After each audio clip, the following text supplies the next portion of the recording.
Sa gitna ng ingay ng politika at kapangyarihan ng imperyo, may isang tinig na hindi natakot magsalita. Isang tinig na tumindig sa harap ng trono, hindi dahil sa lakas ng hukbo, kundi dahil sa katotohanan.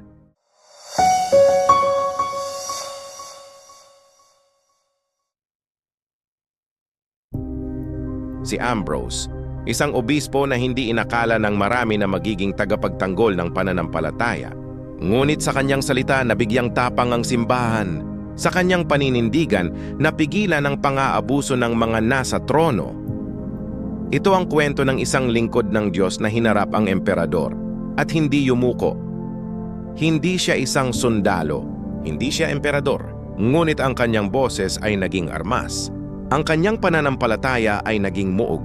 At ang kanyang alaala, inspirasyon para sa mga Kristiyanong may pinaninindigan.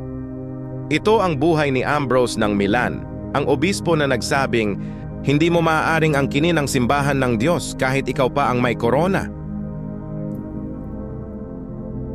Wala sa plano ni Ambrose ang maging obispo. Sa katunayan, wala sa plano niyang pumasok sa buhay espiritual. Isa siyang abogado, isang gobernador, isang opisyal ng imperyo na sanay sa batas, sa politika, sa diplomasya. Matalino siya, mahusay magsalita, at may integridad, ngunit walang anumang banal na tungkulin. Noong taong 374 AD, siya ang gobernador ng rehiyon ng Liguria at Emilia sa Hilagang Italia. Kabilang sa kanyang nasasakupan ng lungsod ng Milan, isang mahalagang sentro ng imperyo sa panahong iyon. Subalit sa kabila ng kanyang katungkulan, hindi siya kilala bilang relihiyosong lider, kundi bilang tagapamagitan ng katahimikan sa isang panahong puno ng tensyon. Nang pumanaw ang obispo ng Milan, mabilis na kumalat ang alinggasngas. Ang lungsod ay nahati sa dalawa, ang mga sumusuporta sa pananampalatayang Nicene na naninindigang si Kristo ay ganap na Diyos, at ang mga Arians na itinuturo na si Kristo ay nilalang lamang at mas mababa kaysa sa Diyos Ama. Mainit ang pagtatalo, nag-aaway ang mga tagasunod. May banta ng karahasan. Bilang gobernador, tungkulin ni Ambrose na panatilihin ang kaayusan, kaya't siya mismo ang pumunta sa katedral upang pakalmahin ang mga tao. Magsalita, maghikayat ng kapayapaan. Ngunit sa hindi inaasahang sandali, habang siya'y nangangaral sa mga tao na maghinay-hinay at magkaisa, may isang boses na sumigaw, "Ambrose for Bishop." Nasundan ito ng pag-uulit, isang sigaw, 2, 10, hanggang ang buong katedral ay sumisigaw ng iisang pangalan, si Ambrose. Nagulat siya. Wala siyang ideya kung paano maging obispo. Hindi siya pare. Hindi siya binyagan sa panahong iyon, bagamat nag-aaral na siya ng pananampalataya bilang katekumen. Ngunit nakita ng mga tao sa kanya ang isang bagay, isang leader na may lakas ng loob at talino, na may kakayahang pamunuan hindi lang ang lungsod, kundi pati ang simbahan. Tinanggihan niya ang panawagan, nagtago, lumayo, sinubukang takasan ang responsibilidad. Nagpadala pa siya ng liham kay Emperor Valentinian upang sabihing hindi siya karapat-dapat. Ngunit sa halip na iwasan, pinagtibay pa ng emperador ang nominasyon. Para sa estado at para sa simbahan, si Ambrose ang tanging taong makakapag-ayos ng gulo. Sa loob ng isang linggo, bininyagan si Ambrose at sumunod-sunod ang ordinasyon. Mula sa pagiging catechumen, naging pari at sa huli obispo, sa loob lamang ng 8 araw. Isang bagay na hindi karaniwan, ngunit itinuturing ng marami bilang biyaya ng Espiritu Santo. Sa unang mga linggo ng kanyang pagka-obispo, alam ni Ambrose na kailangan niyang matuto. Kaya't isinantabi niya ang yabang ng pagiging opisyal ng gobyerno at nagsimulang mag-aral ng banal na kasulatan, teolohiya at wikang Griego. Pinag-aralan niya ang mga sulat ni Origen at Basil. Nagpakumbaba siya sa harap ng mga taong mas matagal na sa simbahan. At habang lumalalim ang kanyang pag-unawa, mas lumalalim rin ang kanyang paninindigan sa katotohanan. Ang kanyang pagiging obispo ay hindi base sa pagkabanal ng simula, kundi sa katapatan ng loob. Ginamit niya ang kanyang galing sa batas upang ipagtanggol ang simbahan. Ginamit niya ang kanyang talino sa diplomasya upang magsilbing tulay sa pagitan ng trono at altar. Ngunit higit sa lahat, ginamit niya ang kanyang posisyon hindi para sa kapangyarihan, kundi para sa katotohanan. Mabilis siyang minahal ng bayan, pero mabilis din siyang naging target ng mga makapangyarihan. Ang kanyang paninindigan laban sa maling aral ay hindi tinanggap ng lahat, at dahil hindi siya takot magsalita kahit laban sa emperador, nagsimula ang mga pagsubok na susubok sa kanyang pananampalataya. Sa susunod na bahagi ng ating kwento, masasaksihan natin kung paano hinarap ni Ambrose ang isang reyna, si Empress Justina, na nagpumilit kunin ang simbahan para sa sariling layunin. At kung paano tumindig si Ambrose, hindi bilang politiko, kundi bilang pastol ng kanyang bayan, handang ipaglaban ang altar laban sa trono. Hindi nagtagal, dumating ang isa sa mga pinakamalaking pagsubok kay Ambrose. Isang tunggaliang hindi lang tungkol sa pananampalataya, kundi tungkol sa mismong kaluluwa ng simbahan. Ang emperatrice na si Justina, ina ng batang Emperador Valentinian II, ay isang masugid na tagasunod ng Arianismo. Para sa kanya, si Kristo ay nilalanglang, hindi kapantay ng Diyos Ama. At bilang regent ng emperador, siya ang may hawak ng kapangyarihan. Nang mamatay ang kanyang asawang si Valentinian IV, siya ang namuno sa ngalan ng kanilang anak. At ginamit niya ang posisyong ito upang ipalaganap ang Arianismo sa buong imperyo. Ngunit sa Milan, sa mismong puso ng kanyang nasasakupan, naroon si Ambrose, matatag na obispo ng pananampalatayang Nicene. Hindi niya kayang palitan ang katotohanang ipinagtanggol ng mga konsilyo. Hindi niya kayang payagan na ang simbahan ay mapasakamay ng maling turo. Isang araw, nagpadala ng utos si Empress Justina. Ibigay sa mga Arian ang isa sa mga pangunahing simbahan sa Milan, ang Basilica ng Porcianus. Isa ito sa mga lugar kung saan nagsasama-sama ang mga Kristiyano upang magpuri, magdasal at mag-aral ng salita ng Diyos. Ngunit tumutol si Ambrose. Hindi niya maaaring isuko ang bahay-sambahan sa mga nagtuturo ng maling aral. Para sa kanya, ang simbahan ay hindi ari-arian ng emperador, ito ay pag-aari ng Diyos. Lumala ang tensyon. Pinagbintangan siyang rebelde, pinagbantaan. Inutusan siyang sumunod sa utos ng palasyo, ngunit hindi siya nagpatinag. Sinabi niya, ang mga templo ng Diyos ay hindi maaaring ibigay sa mga erehe. Sa halip na ituring ang utos ng emperatrice bilang kautusan mula sa langit, tinuring niya ito bilang isang pagsubok sa kanyang pananampalataya. Sa gitna ng kaguluhan, napuno ng takot ang mga Kristiyano sa Milan. Kumalat ang balita na ipapadala ang mga sundalo upang sapilitang kunin ang simbahan. Sa takot na magkagulo, nagsimulang magtipon ng mga tao sa loob ng basilika. Araw at gabi nananatili sila roon.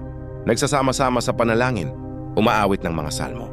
At si Ambrose, naroon din, nasa unahan. Hindi nagtago, hindi umalis. Bagkus, pinangunahan niya ang kanyang mga tao, hindi sa armas, kundi sa pananalig.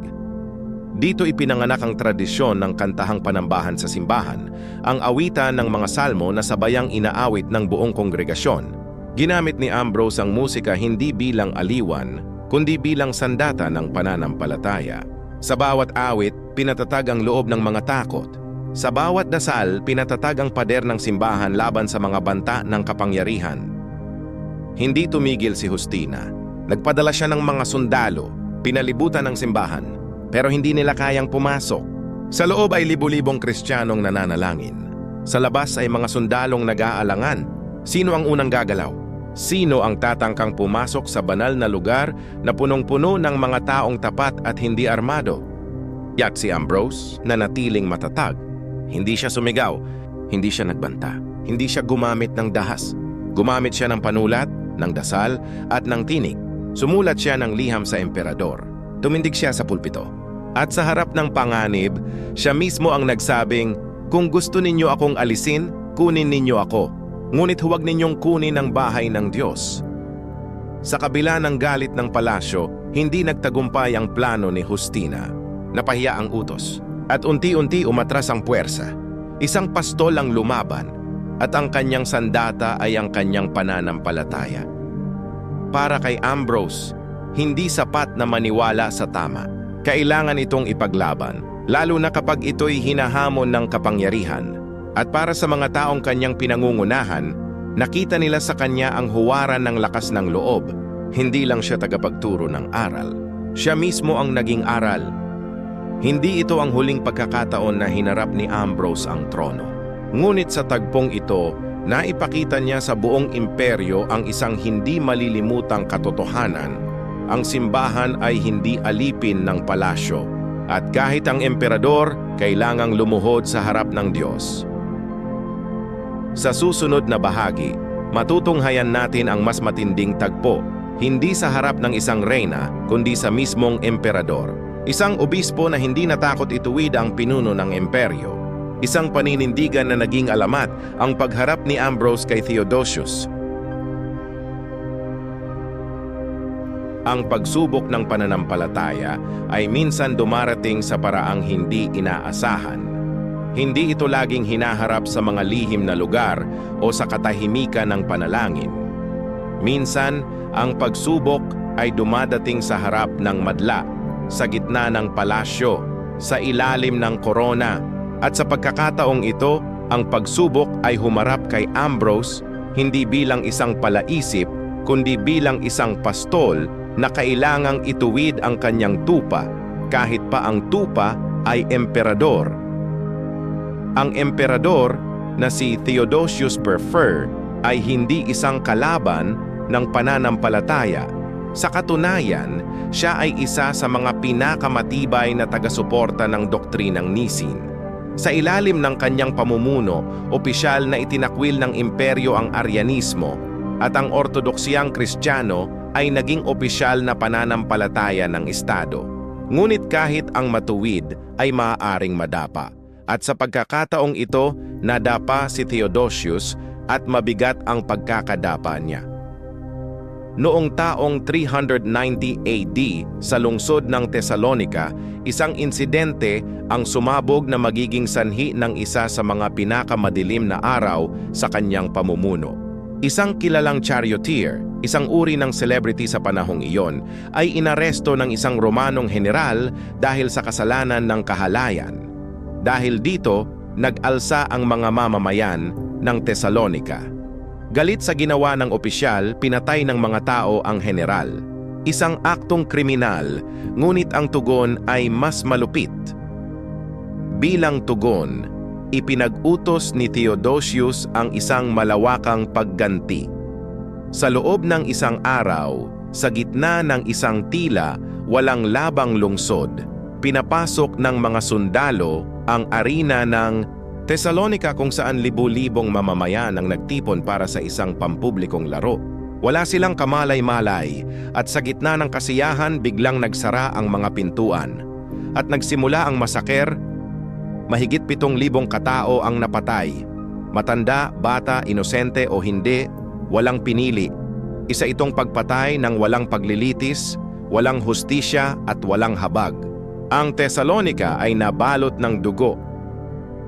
Nang mabalitaan ito ni Ambrose, siya ay nabagabag. Hindi siya makatahimik. Paano mo haharapin ang ganitong uri ng karahasan? Paano mo babanggitin ang pangalan ng Diyos habang nananatiling tahimik sa harap ng ganitong kalupitan? Hindi siya makapapayag, kaya't humawak siya ng panulat at nagsulat.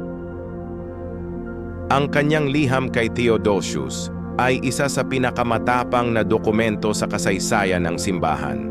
Walang paligoy, walang takot. Aniya, ginawa mong marumi ang iyong mga kamay sa dugo. Hindi ka maaaring mag-alay sa altar ng Diyos hanggat hindi mo pinagsisisihan ang iyong ginawa. Maaaring isipin ng iba na si Ambrose ay nagiging mapanghusga, pero hindi iyon ang layunin niya. Hindi siya galit.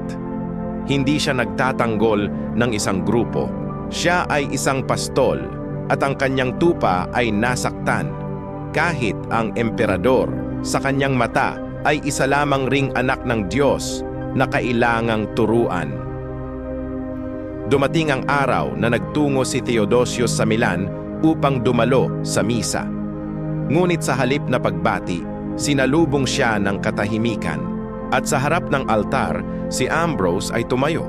Hindi niya pinapasok ang emperador sa loob ng simbahan. Isang eksenang hindi pa nakita kailanman, isang emperador humaharap sa pintuan ng simbahan at isang obispo humaharang. Hindi mo maaaring tanggapin ang katawan ng Panginoon, ani Ambrose, kung hindi mo pa pinagsisisihan ang dugo ng mga inosente. Yes, lumika ito ng matinding tensyon. Pati ang mga tagapayo ng emperador ay nagulat. Sa ibang panahon, sa ibang emperador, bakat pinapugutan na ng ulo ang isang obispo. Ngunit si Theodosius, hindi siya nagpumilit. Hindi siya nagutos. Hindi siya nagalit. Sa halip, siya ay tahimik na umalis. Sa loob ng ilang linggo, hindi lumabas si Theodosius sa kanyang palasyo. Hindi siya nakisalo sa pista. Hindi siya nagpakita sa publiko. At isang araw, sa mata ng lahat, siya ay lumabas. Hindi suot ang kanyang koronang ginto, kundi ang kasuotang itim ng isang nagsisising makasalanan. Sa harap ng altar, siya ay lumuhod, umiyak, at humingi ng tawad. Pinatawad siya ni Ambrose, hindi dahil sa siya'y emperador, kundi dahil sa kanyang pusong nagsisisi. At sa araw na iyon, muling tinanggap ni Theodosius ang banal na komunyon, isang saksi ng kapangyarihan ng Diyos sa puso ng tao. Hindi natapos ang kwento roon. Ang pangyayaring ito ay nagbunga ng pagbabago sa batas ng imperyo. Itinatag ni Theodosius, sa payo ni Ambrose, ang bagong patakaran. Walang parusang maaaring ipatupad nang hindi lumilipas ang 30 araw. Isang panahon para sa pagsisiyasat, pagsusuri at pagkonsidera upang mapigil ang kaprityosong paghihiganti. Ito ang tunay na epekto ng isang obispo na tumindig. Hindi lang siya nagtuwid ng isang tao, binago niya ang sistema. Ginising niya ang konsensya ng imperyo. Sa kasaysayan, ang tagpong ito ay mananatiling simbolo ng isang bagay na ang simbahan, kapag naninindigan sa katotohanan, ay kayang magsilbing ilaw kahit sa gitna ng palasyo. Para kay Ambrose, ang layunin ay hindi ang maging bida. Hindi siya naghahangad ng kapangyarihan. Siya ay lingkod, at ang kanyang misyon ang magtuwid sa landas hindi lamang ng mga mahihirap, kundi pati ng mga makapangyarihan. At para sa atin ngayon, ang tanong ay nananatili. May mga Ambrose pa ba sa ating panahon? May mga pastol pa bang handang magsalita, hindi lang ng magaan na katotohanan kundi pati ng masakit kung kinakailangan? Ito ang hamon ni Ambrose. At ito rin ang kanyang pamana. Ang kwento ni Ambrose ay hindi natapos sa kanyang kamatayan noong 397 AD. Sa halip, ito ay nagsilbing paunang kabanata ng isang mas malawak at mas malalim na epekto, ang kanyang pamana ng katapangan. Sa isang panahon kung saan ang simbahan ay unti-unting lumalapit sa trono ng kapangyarihan, si Ambrose ang naging paalala na ang simbahan ay dapat manatiling tagapagtanggol ng katotohanan, hindi kasabwat ng kapangyarihan. Hindi siya nagpaloko sa mga pribilehiyo. Hindi siya natukso sa mga biyayang inaalok ng emperador. Sa halip, pinanatili niya ang kanyang integridad at ipinasa ito sa susunod na henerasyon. Isa sa mga pinakamalinaw na bunga ng kanyang paninindigan ay ang matatag na ideya ng autonomy ng simbahan, na ang simbahan ay may tungkulin at karapatang magsalita laban sa maling gawain, kahit sino pa ang gumawa nito. Hindi dapat magpakabihag sa politika. Hindi dapat magbulag-bulagan sa kasalanan. At higit sa lahat, dapat magsilbing konsensya ng lipunan. Sa mga sumunod na siglo, ang halimbawa ni Ambrose ay paulit-ulit na ginamit bilang inspirasyon. Nang magsimulang abusuhin ng ilang emperador ang kanilang kapangyarihan, may mga obispo at lider ng simbahan na tumindig at sinabing, "Tingnan ninyo si Ambrose. Tingnan ninyo kung paano siya nagsalita sa emperador at hindi natakot." Hindi rin matatawaran ang naging impluwensya niya sa teolohiya. Sa kanyang mga sulatin, sermon at liham, pinanday niya ang doktrina ng simbahan sa gitna ng magulong panahon. Isa sa mga pinakatanyag niyang kontribusyon ay ang pagtuturo tungkol sa Holy Spirit bilang ganap na Diyos, kapantay ng Ama at ng Anak. Sa panahon kung kailan ito ay isang kontrobersyal na ideya, si Ambrose ay tumindig upang ipahayag ito sa tapang at linaw. Bukod dito, si Ambrose rin ang naging tagapagturo ng isa sa mga dakilang ama ng simbahan, si San Agustin. Nang si Agustin ay isang binatang palaisip na naghahanap ng katotohanan, dinala siya ng kanyang ina, si Monica, sa Milan upang makinig kay Ambrose. Sa pamamagitan ng matalinong pangangaral ni Ambrose, unti-unting nabuksan ang puso at isip ni Agustin, hanggang sa siya ay maging Kristiyano at sa kalaunan, isa sa pinakadakilang teologo sa kasaysayan. Kaya't masasabi nating, ang impluwensya ni Ambrose ay hindi lamang sa kanyang sariling panahon. Isa siyang ugat na nagpausbong ng panibagong henerasyon ng pananampalataya. Isang ilaw na hindi namatay kundi ipinasa mula sa isang tapat na obispo patungo sa isang batang palaisip at mula roon sa buong simbahan. Hindi rin natin dapat kalimutan ang kanyang papel sa liturgical development ng simbahan. Si Ambrose ang nagpakilala ng antiphonal singing, ang salita ng pag-awit ng mga linya ng salmo sa loob ng misa. Isang simpleng hakbang, ngunit nagbigay daan sa mas buhay at mas aktibong pakikilahok ng bayan sa liturhiya. Hanggang ngayon, makikita pa rin natin ang bakas ng tradisyong ito sa mga simbahan sa buong mundo. Ngunit marahil, higit sa lahat ang kanyang pinakamatinding pamana ay ang paalala na ang tunay na lakas ay nagmumula hindi sa korona, kundi sa katotohanan. Hindi sa palakpakan, kundi sa konsensya. Hindi sa dahas, kundi sa pananampalataya. Si Ambrose ay hindi perpekto. May mga pagkakataong siya rin ay naharap sa mahihirap na desisyon. Ngunit sa lahat ng iyon, ang kanyang hangarin ay laging malinaw, ang ipagtanggol ang kalooban ng Diyos, hindi ang kagustuhan ng tao. At sa mundong puno ng kaguluhan, kung saan madalas ay pinipili ng marami ang katahimikan upang makaiwas sa gulo, ang halimbawa ni Ambrose ay nananatiling isang sigaw. Tumindig ka, magsalita ka, at huwag kang matakot. Ito ang legasiya ng isang obispo na hindi pumirma ng kompromiso, hindi yumuko sa trono, at hindi nagbingi-bingihan sa tawag ng katotohanan. Ito ang buhay ni Ambrose. At ito ang kanyang iniwang pamana, isang pananampalatayang matapang, matuwid, at totoo. Sa dulo ng lahat ng ito, si Ambrose ay hindi lamang nanatiling alaala ng nakaraan. Siya ay naging paalala sa bawat panahon na ang pananampalataya ay hindi dapat ikubli at ang katotohanan ay hindi dapat ikompromiso. Mula sa kanyang pagiging gobernador na ayaw maging obispo, hanggang sa kanyang pagtindig sa harap ng emperador, dala-dala niya ang lakas ng loob na nagmumula hindi sa mundo, kundi sa Diyos. Ipinakita niya na kahit ang isang ordinaryong lingkod ng gobyerno ay kayang gamitin ng Diyos upang ituwid ang daan ng mga makapangyarihan, na kahit walang armas basta't may pananalig, ang simbahan ay kayang magsilbing tinig ng konsensya sa gitna ng isang bulag na lipunan.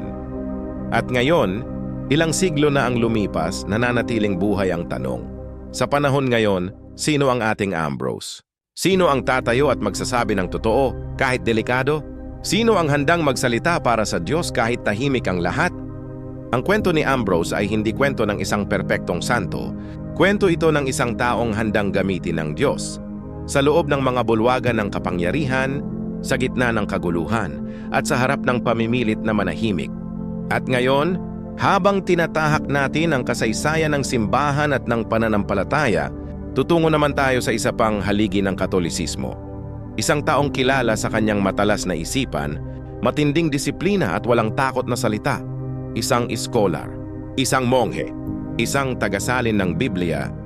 Siya ang nagsabing, hindi dapat ikahiya ng Kristiyano na siya'y marunong. Ang hindi pagkakakilala sa kasulatan ay hindi pagkakakilala kay Kristo.